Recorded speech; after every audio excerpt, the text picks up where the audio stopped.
আসসালামু আলাইকুম প্রিয় দর্শক মণ্ডলী, আমি মোহাম্মদ আমিরুল ইসলাম, জেলা নাটোর, থানাবাড়ি গ্রাম তালসুর কুণ্ডুপাড়া। যে আজকে আপনাদের সামনে উপস্থাপন করব সেটা হচ্ছে লতিরাজ কচু বাড়ি এক।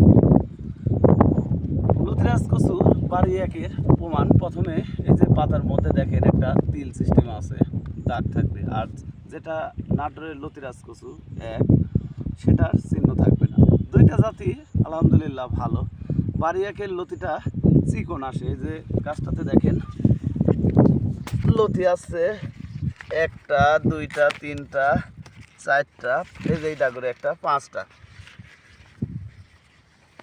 পাঁচটা লতি চলে আসছে প্রত্যেকটি গাছে। দেখেন এই গাছটাতে চারটা আইছে, এই গাছটাতে তিনটা চারটা আইছে, প্রত্যেকটা গাছেই ভালো লতি আইছে।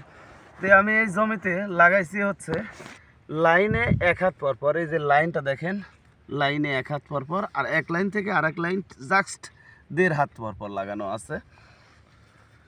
তো আপনারা লতিরাজ কচু সবসময় পরিষ্কার রাখবেন, কারণ প্রতি সপ্তাহে লতি কাটতে হয় লতিরাজ কচুর জমি থেকে। আমরা দেখেন যেমন জমিটা পরিষ্কার রেখেছি, এভাবে আপনারা লতিরাজ কচুর জমিটা পরিষ্কার রাখবেন।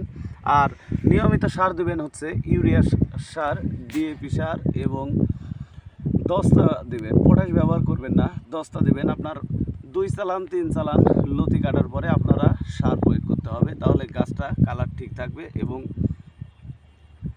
লতিও ভালো অঙ্কের লতি আসবে।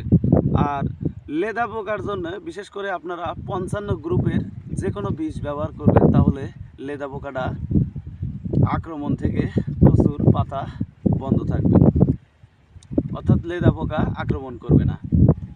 আর আপনারা আমার এই ফার্মে থেকে যদি মনে করেন যে লতিরাজ কচুর চারা বাড়ি এক লতিরাজ কচুর চারা সংরক্ষণ করবেন অথবা লতিরাজ কচুর চারা সংরক্ষণ করবেন, তাহলে করতে পারেন। স্ক্রিনে দেওয়া নাম্বার থাকবে, ওই নাম্বারে আপনারা অবশ্যই